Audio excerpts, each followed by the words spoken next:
Le logement représente aujourd'hui en moyenne un quart du budget des ménages. C'est de plus en plus et sans doute pas sans lien avec le nombre d'expulsions à la hausse également. Il y en a eu 15 500 avec intervention de la force publique l'an dernier, plus que jamais. Et dans l'immense majorité des cas, c'était pour loyer impayé. Ce matin, la trêve hivernale est terminée et selon les associations, au moins 8 000 personnes risquent d'être expulsées. C'est le cas de cette mère de famille que Rémi Inc a rencontrée.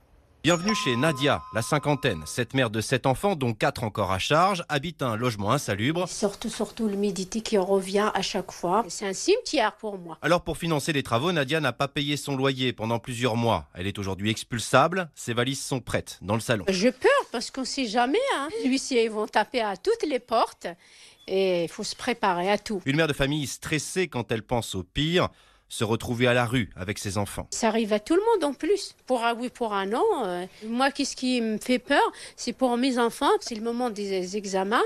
Et j'ai peur qu'ils n'ont réussi pas leur examen. Pour la rassurer et l'accompagner dans les démarches administratives et judiciaires, Nadia est suivie par l'association Comité Action Logement. Violette Volson en est la directrice. Sa demande de logement, s'assurer qu'elle soit cohérente, qu'elle soit bien à jour, expliquer que c'est pas normal qu'elle en arrive à vivre l'expulsion. Et puis vu l'état de son logement en plus, ça paraît d'autant plus injustifié. En 2017, 30 000 personnes ont été expulsées de leur habitation, un chiffre en augmentation de 46% en 10 ans.